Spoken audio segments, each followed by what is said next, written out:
Hello students, welcome back to my YouTube channel. Students, আজকে আমি তোমাদের কাছে আলোচনা করতে চলেছি ফিলিপ লার্কিনের লেখা দ্য নর্থ শিপ নামক কবিতাটি শুরু করার আগে তোমাদের বইয়ে যে একটি স্ট্র্যাঞ্জা দেওয়া আছে কবির সম্পর্কে এবং তারপরে কবিতাটা সম্পর্কে যে একটা স্ট্র্যাঞ্জা দেওয়া আছে সেগুলি একটু পড়ে নেওয়া যাক। দেখো, কবিতাটার টাইটেলটার দিকে একবার তাকাও। The north sheep. নর্থ মানে হচ্ছে উত্তরে, শিপ মানে হচ্ছে জাহাজ, অর্থাৎ উত্তরে জাহাজ। কেন এই উত্তরে জাহাজটার নামেই এই কবিতাটির নামকরণ করা হয়েছে? কেন অন্য জাহাজগুলির নামকরণে বা অন্য জাহাজগুলির নামে এই কবিতাটির নামকরণ করা হলো না, সেটা আমরা এই কবিতাটা পড়ার মাধ্যমেই বুঝতে পারবো। দেখবে অনেক সময় হয় একটা সিনেমা বা একটা বইয়ের নাম প্রধান চরিত্রের নাম অনুসারে হয়। ঠিক একই রকমভাবে আমরা এখানে পাবো যে উত্তরে যে জাহাজটি আছে সেই জাহাজটি এখানে প্রধান ক্যারেক্টার বা তাকে নিয়েই এই কবিতাটি গড়ে উঠেছে, বা তার যে যাত্রাটা সেই যাত্রাটাই হচ্ছে আসল, সেটাই তুলে ধরা হয়েছে, যার জন্য এই কবিতাটির নামকরণ দ্য নর্থ শিপ করা হয়েছে। তাহলে তোমাদের বইয়ে কবি সম্পর্কে যে একটি স্ট্র্যাঞ্জা দেওয়া আছে সেটি পড়ে নেওয়া যাক। দেখো, ফার্স্টেই পাচ্ছি ফিলিপ আর্থার লার্কিন, অর্থাৎ ফিলিপ লার্কিনের পুরো নাম হলো ফিলিপ আর্থার লার্কিন, যিনি জন্মগ্রহণ করেছিলেন 1922 খ্রিস্টাব্দে এবং পরলোক গমন করেন 1985 খ্রিস্টাব্দে। Was a renowned English poet and novelist, ছিলেন একজন প্রখ্যাত ইংলিশ কবি এবং ঔপন্যাসিক। His first book of poetry was the north Ship, তার প্রথম কাব্যগ্রন্থটি ছিল the north Ship, followed by 2 novels, এবং পরে তিনি 2টি উপন্যাস লিখেন যার নাম হলো Jill and a Girl in Winter, অর্থাৎ জিল এবং এ গার্ল ইন উইন্টার নামে 2টি উপন্যাস লেখেন। He came to prominence in 1955 with the publication of his second collection of poems the Less Deceived, অর্থাৎ 1955 খ্রিস্টাব্দে তিনি তার দ্বিতীয় কাব্যগ্রন্থ দ্য লেস ডিসিভ প্রকাশের মাধ্যমে সর্বাধিক পরিচিতি লাভ করেন। Followed by the Whitsun weddings and the high windows, এবং তারপরে তিনি the Whitsun wedding and the high windows নামে আরও 2টি কবিতার সংকলন লেখেন। He was offered the position of poet laureate in 1984 but he declined it, অর্থাৎ 1984 সালে তাকে কবি বিজয়ীর অর্থাৎ পোয়েট লরিয়েট পদ দেওয়া হয়েছিল, কিন্তু তা তিনি প্রত্যাখ্যান করেন। তাহলে স্টুডেন্ট, পোয়েট লরিয়েট জিনিসটা কী? দেখবে আমরা দেখেছি আগেকার দিনে রাজার রাজসভায় রাজকবি ছিল, সেই রকমভাবে ইংল্যান্ডের রাজসভায় রাজকবিদের নেওয়া হতো বা রিক্রুট করা হতো। তো এইখানে আমাদের যে কবি ফিলিপ লার্কিন আছে, সেই ফিলিপ লার্কিনকে অফার দেওয়া হয়েছিল, অর্থাৎ বলা হয়েছিল রাজকবি হিসাবে যুক্ত হওয়ার জন্য বা রাজকবি হিসাবে থাকার জন্য। ইংল্যান্ডে তোমরা পাবে পরবর্তী সময়ে যখন তোমরা হায়ার এডুকেশন করবে, দেখবে ইংল্যান্ডে যারা বিখ্যাত কিছু কবি ছিল তাদেরকে কিন্তু এই পোয়েট লরিয়েট হিসাবে নিয়োগ করা হতো বা রাজকবি হিসাবে নিয়োগ করা হতো। এখানে ফিলিপ লার্কিনকেও কিন্তু রাজকবি হিসাবে যুক্ত হতে বা নিযুক্ত হতে বলা হয়েছিল, কিন্তু ফিলিপ লার্কিন তা প্রত্যাখ্যান করেন। তারপরে দেখো পরের স্ট্র্যাঞ্জাটায় আসছি। This poem describes the journey of 3 ships that head to different destinations. এই কবিতাটিতে 3টি জাহাজের ভ্রমণকে বর্ণনা করা হয়েছে, যেগুলি বিভিন্ন গন্তব্যস্থলে যাবে। ডিফারেন্স মানে হচ্ছে আলাদা আলাদা, ডেস্টিনেশনস মানে হচ্ছে গন্তব্য। হোয়াইল, যেখানে 2 শিপস রিটার্ন, যেখানে 2টো শিপ বা 2টো জাহাজ ফিরে আসে। 1 presses forward and faces Frills to continue its long onward journey, almost like a symbol of aspiration that overcome all obstacles.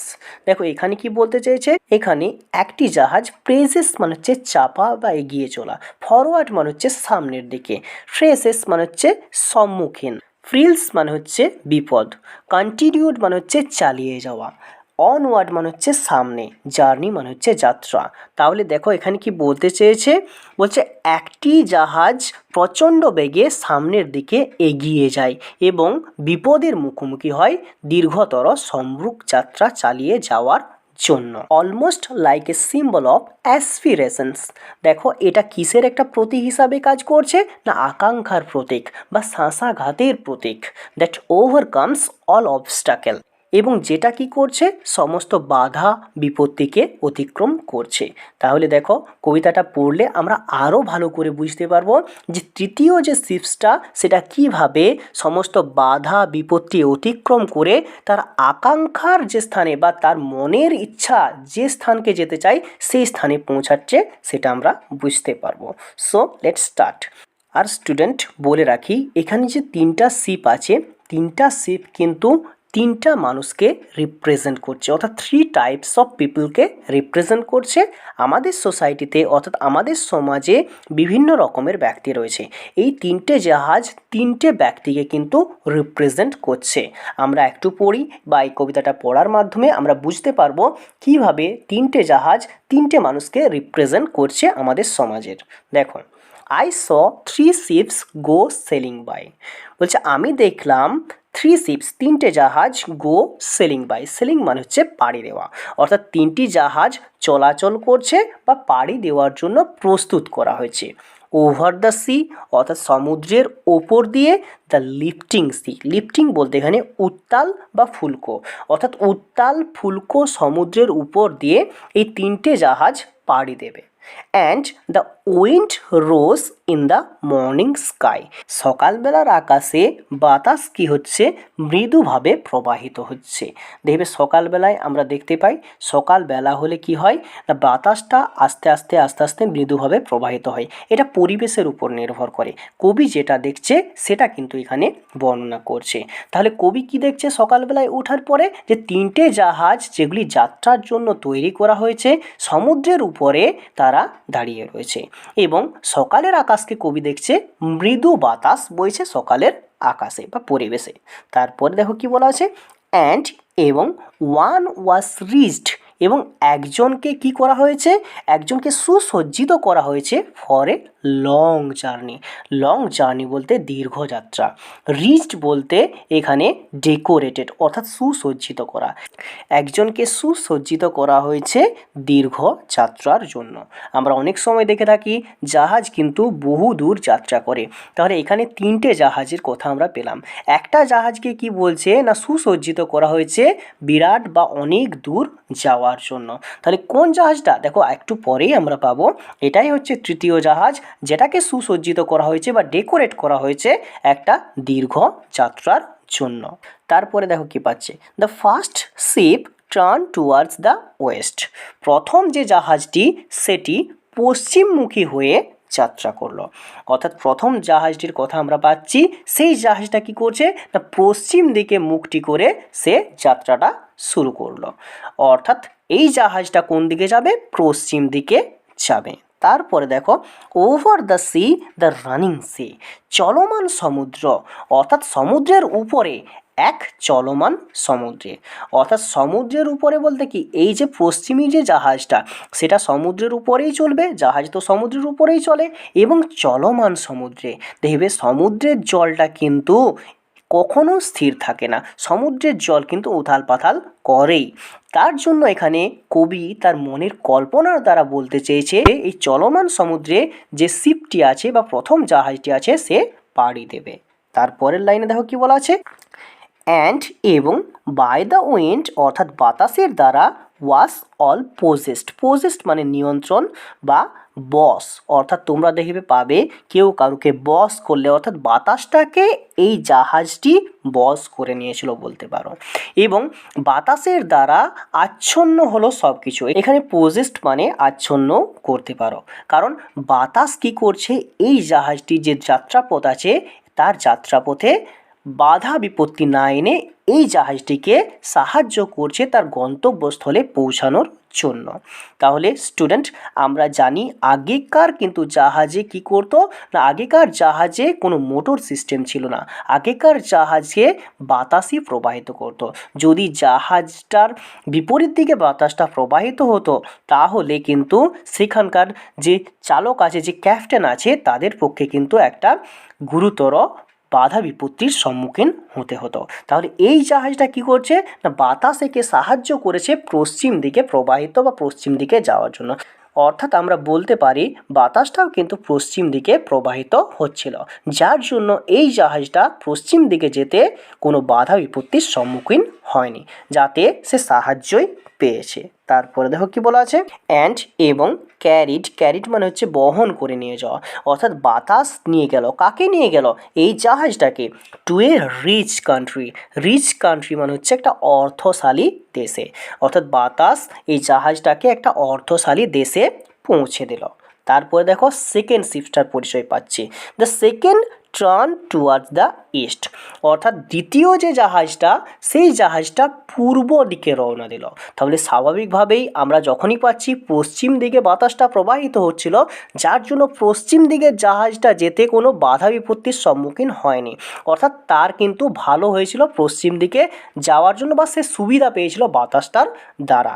এবং দ্বিতীয় যে শিপটা আছে সে কী করছে, পূর্ব দিকে রওনা হচ্ছে, যার জন্য তাকে কিন্তু এই বাতাসের সম্মুখীন হতে হবে। দেখো তারপরে তাই পাচ্ছি, over the C, over the C বলতে সমুদ্রের উপরে, দ্য কোয়েকিং সি, কোয়েকিং সি মানে হচ্ছে কম্পমান সমুদ্রে, অর্থাৎ সমুদ্রটা ট্রেমলিং, কাঁপছে, কম্পমান সমুদ্রে এই জাহাজটির যাত্রাটা শুরু হয়েছে বা রওনা হয়েছে।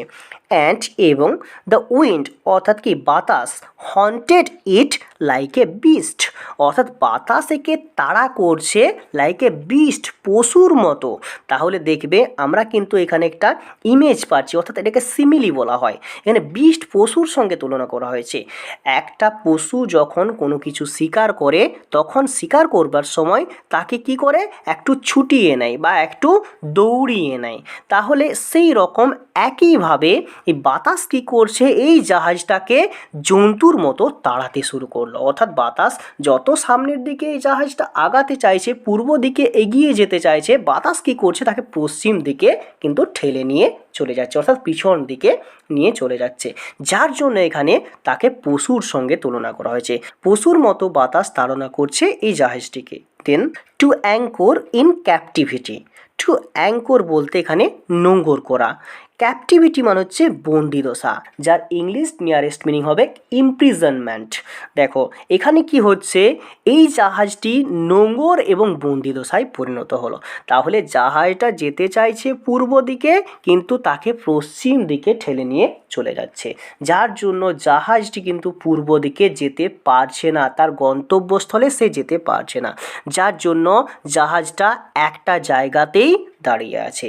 যার জন্য এখানে কি বলছে না, জাহাজটা বন্দি দশায় পরিণত হলো, যেহেতু বাতাস তাকে সাহায্য করছে না, বাতাস তাকে জন্তুর মতো তাড়াতে শুরু করেছে, যার জন্য এখানে তাকে বন্দি দশায় পরিণত হলো বা বন্দি দশার মতো তাকে থাকতে হলো। তাহলে দেখো প্রথম স্ট্রেঞ্জারটার মধ্যে আমরা পেলাম প্রথম জাহাজটিকে বাতাস কিন্তু সাহায্য করলো তার গন্তব্যস্থলে পৌঁছানোর জন্য, দ্বিতীয় জাহাজটি কিন্তু বাতাস সাহায্য করছে না, বরং বাতাস জন্তুর মতো তাকে তাড়াতে শুরু করেছে এবং বন্দি দশায় পরিণত করেছে, অর্থাৎ তাকে আর আগিয়ে যেতে দিচ্ছে না। তারপরে দেখো কি পাচ্ছি, দ্য থার্ড শিপ, তৃতীয় জাহাজটি ড্রোভ টুয়ার্ডস দ্য নর্থ, অর্থাৎ এই তৃতীয় জাহাজটিকে কোথায় নিয়ে যাচ্ছে না, চালাতে লাগলো উত্তরমুখী হয়ে। তাহলে আমরা প্রথমেই পেয়েছি তিনটে জাহাজ কিন্তু তিন দিকে যাচ্ছে, তাহলে তৃতীয় জাহাজটি উত্তরমুখী হয়ে চলতে শুরু করেছে। ওভার দ্য সি অর্থাৎ সমুদ্রের উপরে, দ্য ডার্কেনিং সি, ডার্কেনিং মানে হচ্ছে অন্ধকার, অর্থাৎ অন্ধকার সমুদ্রে সে পাড়ি দিতে শুরু করেছে, সমুদ্রের উপরে সে যাচ্ছে, যত যাচ্ছে অন্ধকার সমুদ্র তাকে কিন্তু ঘিরে ধরছে এই তৃতীয় জাহাজটিকে। তাহলে এখানে অন্ধকার সমুদ্র বলতে কি বোঝানো হয়েছে, দেখো একটু বাদেই পাচ্ছি না, আকাশটাও ডার্ক হয়ে গেছে, ডার্ক মানে এখানে অন্ধকার হয়ে গেছে, যার জন্য সমুদ্রের জলটাও কিন্তু ডার্ক হয়ে গেছে। আরেকটা হতে পারে সমুদ্রের জলের যেহেতু গভীরতা খুবই বেশি, যার জন্য সমুদ্রের জলটাকে ডার্ক বা অন্ধকার দেখাচ্ছে। তারপর দেখো কি পাচ্ছি, বাট কিন্তু no breath of wind came forth, কিন্তু নিঃশ্বাস নেওয়ার মতো বাতাস পেল না এই জাহাজটি। অর্থাৎ এই জাহাজটিকে যে মৃদু বাতাস বা আমরা যে নিঃশ্বাস নেওয়ার জন্য যেটুকু বাতাস আমরা গ্রহণ করি সেই বাতাসটাও কিন্তু এই জাহাজটাকে সাহায্য করছে না সামনে এগিয়ে যাওয়ার জন্য। যার জন্য এখানে আমাদের কবি বলছে কিন্তু নিঃশ্বাস নেওয়ার মতো বাতাস পেল না এই জাহাজটি। অর্থাৎ আমি তো আগেই বললাম আগেকার জাহাজে কিন্তু কোনো মোটর সিস্টেম ছিল না, যার জন্য এই জাহাজগুলি বাতাসের দ্বারাই চালনা করা হতো, অর্থাৎ বাতাসই এদেরকে সামনের দিকে আগিয়ে নিয়ে যেত। যার জন্য এখানে কবি বলছে কিন্তু এই জাহাজটা একটুকুও বাতাসের সাহায্য পেল না। অ্যান্ড দ্য ডেকস শোন ফ্রস্টলি, এবং জাহাজের যে পাটাতন আছে শীতল উদাসীনতায় জ্বলে উঠল। অর্থাৎ এখানে কি বলা হচ্ছে না, জাহাজের যে পাটাতন আছে সেই পাটাতনটা কি হচ্ছে, চকচক করছে, দেখাচ্ছে বা জ্বলে উঠছে, সূর্যের আলোতে জ্বলে উঠছে, চকচক করছে তুষারের জন্য। অর্থাৎ কি বরফ পড়ে গেছে জাহাজের পাটাতনে। তাহলে দেখো একদিক থেকে বাতাস প্রবাহিত হচ্ছে না, আবার কি করছে না জাহাজের পাটাতনের উপরে বরফ পড়েছে, এবং সেই বরফটা যখন সূর্যের আলোটা যখন বরফটার উপরে পড়ছে সেটা কি করছে, চকচক করছে। যার জন্য এখানে আমাদের কবি বলছে সেটা জ্বলে উঠছে চকচক উদাসীনতায়। অর্থাৎ একেই তো জাহাজের যে ভরটা আছে সেই ভরটা কি করছে না বাতাস সাহায্য না করায় জাহাজটা চালিয়ে নিয়ে যাওয়া বা জাহাজটা সামনে আগিয়ে নিয়ে যাওয়া কষ্টকর হয়ে উঠেছে। তারপরে আবার কি করছে না এখানে বরফ পড়ে পড়ে সেই জাহাজটার যে ভারীটা আছে সেই ভারীটা আরও বাড়িয়ে দিচ্ছে, এবং যার জন্য কি বলছে একে বাতাস কিন্তু একটুও সাহায্য করছে না, পরিবেশ কিন্তু একটুও সাহায্য করছে না সামনের দিকে এগিয়ে যাওয়ার জন্য। তারপরে দেখো কি বলছে, the northern sky rose high and black, অর্থাৎ উত্তরের যে আর কি আকাশটা আছে সেই আকাশটা উপরে উঠে যাচ্ছে। কিভাবে উঠে যাচ্ছে না কালো হয়ে উপরে উঠে যাচ্ছে। অর্থাৎ উত্তরের আকাশ পরিণত হয়েছে কালো মেঘে। অর্থাৎ উত্তরের আকাশে কিন্তু শুধু মেঘই দেখা যাচ্ছে। তাহলে একটু আগেই আমরা পেলাম যে এখানে সমুদ্রটাকে ডার্ক বলা হয়েছে, কালো বলা হয়েছে। কেন ডার্ক বলা হয়েছে না এখানে মেঘটা কিন্তু কালো হয়েছে, অর্থাৎ উত্তরের আকাশে বিপদ কিন্তু নেমে আসছে। অর্থাৎ তাদের কাছে কিন্তু আরও একটা অবস্টাকেল কিন্তু নেমে আসছে। একে জাহাজকে চালনা করার জন্য যে প্রধান বাতাস তাদের সাহায্য করছে না, তার উপরে এখানে কি হচ্ছে না জাহাজের যে পাটাতন আছে সেই পাটাতনের উপরে বরফ জমে গেছে। আবার কি করছে না এখানে বৃষ্টি পড়ার একটা পরিবেশ কিন্তু তৈরি হয়েছে, অর্থাৎ উত্তরের আকাশ কালো মেঘে পরিণত হয়েছে। যার জন্য দেখো তারপরে কি বলছে, over the food unfruitful sea, অর্থাৎ এক নিরর্থক গর্বিত সাগরের উপরে। অর্থাৎ এখানে আনফ্রুটফুল বলতে তোমরা লিখতে পারো নিষ্ফল, অর্থাৎ সেই নিষ্ফল সমুদ্র কোনো ফল প্রদান করছে না, এবং সে গর্বিত হয়ে পড়ে এই বাতাসটাকে কি করছে না বাধার সম্মুখীন করে তুলছে। যার জন্যে এই সাগরটাকে বলা হয়েছে নিষ্ফলা সাগর। অর্থাৎ এই সাগর এই জাহাজটাকে যেতে কিন্তু সাহায্য করছে না, বরং এখানে কি করছে না একটা ব্যারেন আইল্যান্ডের মতো তাকে পরিণত করছে, অর্থাৎ তাকে কিন্তু সামনে এগোতে দেওয়া হচ্ছে না। তারপরে east and West the ships came back, অর্থাৎ পূর্ব এবং পশ্চিমের জাহাজ ফিরে এসছে, হ্যাপিলি অর আনহ্যাপিলি, সুখে অথবা দুঃখে। অর্থাৎ কেউ সুখে ফিরে এসছে, কেউ দুঃখে ফিরে এসছে। যে ইস্ট যে পূর্ব দিকে গিয়েছিল তার একটু বাধা বিপত্তির সম্মুখীন হয়েছিল, যার জন্য সে আনহ্যাপিলি হয়তো ফিরে এসছে, এবং ওয়েস্টে যে গিয়েছিল সে হয়তো হ্যাপিলি ফিরে এসছে। আবার প্রত্যুত্তরে এইরকমভাবে দেখতে গেলে যে যে পূর্ব দিকে প্রবাহিত হয়েছিল সে আসার সময় পশ্চিমের বাতাস তাকে সাহায্য করেছে, যার জন্য সে হ্যাপিলি এসছে, এবং যে পশ্চিম দিকে গিয়েছিল সে যাওয়ার সময় বাতাসের সাপোর্ট পেয়েছিল বা সাহায্য পেয়েছিল, কিন্তু আসার সময় বাতাসকে তাকে কাটিয়ে আসতে হয়েছে, যার জন্য তারা সুখে অথবা দুঃখে ফিরে এসছে।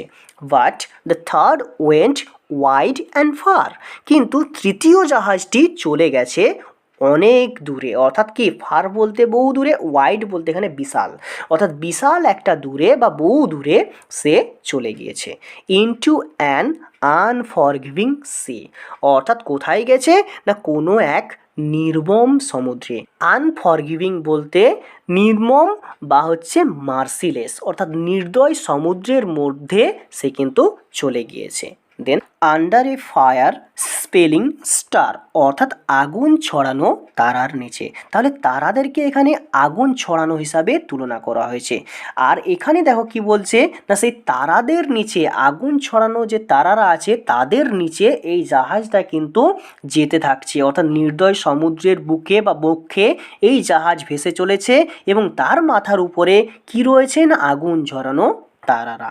অ্যান্ড এবং it was reached for a long journey, এবং একে সজ্জিত করা হয়েছিল একটা দীর্ঘ যাত্রার জন্য। রিচড মানে আমরা আগেই পেয়েছি ডেকোরেটেড, অর্থাৎ একে সুসজ্জিত করা হয়েছে। আর স্টুডেন্ট বলে রাখি, এখানে ফায়ার স্পেলিং স্টার বলতে সেই পোল স্টারটার কথা বলা হয়েছে, অর্থাৎ সেই যে তারা জাহাজকে গাইড করে নিয়ে যায় বা জাহাজকে তার গন্তব্যস্থলে পৌঁছানোর জন্য সাহায্য করে, সেই জাহাজ, সেই ধ্রুব তারা তাকে সাহায্য করছে না, জাহাজটাকে সাহায্য করছে না তার নির্দিষ্ট জায়গায় পৌঁছানোর জন্য। আমরা আগেই জানি বা আগেই পেয়েছি, আগেকার মানুষ কী করতো না, সেই জাহাজ বা কোনো কিছু চালনা করার জন্য তারা কী করতো, ধ্রুব তারার সাহায্য নিত। তখনকার দিনে কিন্তু কম্পাস বলে কিছু ছিল না, যার জন্য এখানে আমাদের কবি ফিলিপ লার্কিন বলতে চেয়েছে যে তারার আমাকে সাহায্য করা দরকার ছিল, সে তারা সাহায্য না করে আগুন ঝরাচ্ছে আমার উপরে এবং আমাকে কিন্তু একদম পরিবেশের কোনো জিনিস কিছু সাহায্য করছে না। অর্থাৎ প্রকৃতির কোনো জিনিস, স্টার বলো বা স্কাই বলো বা এই যে জাহাজটি চালনা করার যে প্রধান জিনিস যে বাতাস, সেই বাতাসও কিন্তু আমাদের এই তৃতীয় জাহাজটিকে সাহায্য করছে না।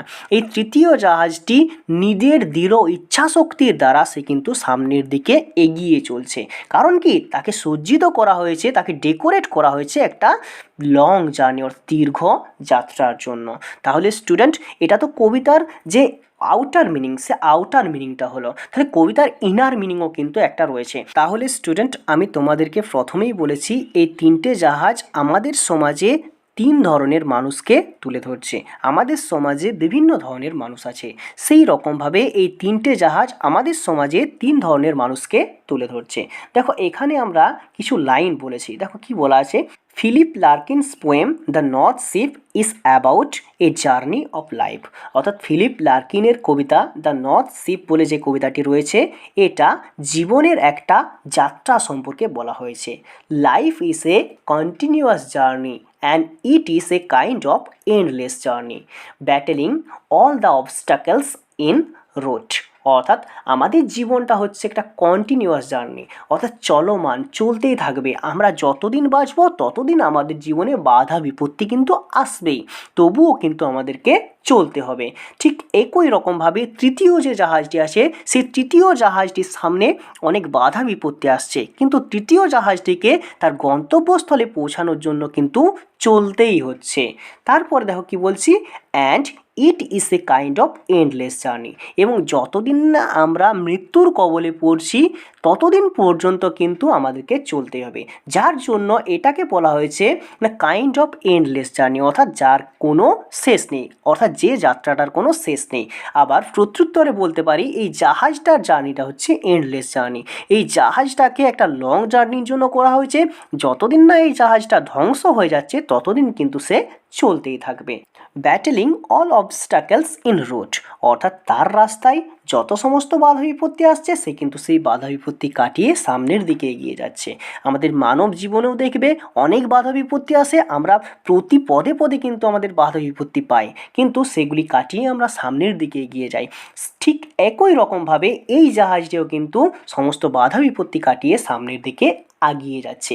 আর এই কবিতার মধ্যে আমাদেরকে একটা মেসেজ দেওয়ার চেষ্টা করেছে কবি ফিলিপ লার্কিন। তাহলে সেই মেসেজটা কি দেখো একটু, by the poem the poet wants to say if you have strong desire to achieve something then nothing could be able to stop you. অর্থাৎ এই কবিতাটির দ্বারা কবি ফিলিপ লার্কিন আমাদেরকে বলতে চেয়েছে, যদি আমাদের মনে কোনো কিছু পাওয়ার একটা দৃঢ় ইচ্ছা থাকে তাহলে কিন্তু আমরা সেটা কোনো না কোনো দিন আমরা পাবই, এবং সমাজের বা পথে কোনো বাধা বিপত্তি আমাদেরকে আটকে রাখতে পারবে না, এটাই বলতে চেয়েছে। ঠিক একই রকমভাবে এই জাহাজটা কিন্তু যতই বাধা বিপত্তি আসুক এই জাহাজটাকে তারা আটকিয়ে রাখতে পারছে না বা সমুদ্র আটকিয়ে রাখতে পারছে না বা পারবে না, যদি তাদের ইচ্ছাটা দৃঢ় হয়। এই জাহাজটার কিন্তু একটা দৃঢ় ইচ্ছা আছে, সে সামনের দিকে এগিয়ে যাবে, তার গন্তব্যস্থলে কিন্তু সে পৌঁছাবেই। যার জন্য এখানে তার ইচ্ছার বিরুদ্ধে কিন্তু কোনো কেউ কাজ করতে পারবে না। তার দৃঢ় ইচ্ছা আছে এবং তার ইচ্ছা একদিন না একদিন পূরণ হবেই। তাহলে স্টুডেন্ট, আমি আশা করছি তোমরা এই কবিতাটি বুঝতে পেরেছ। So bye bye student, see you soon in my next video.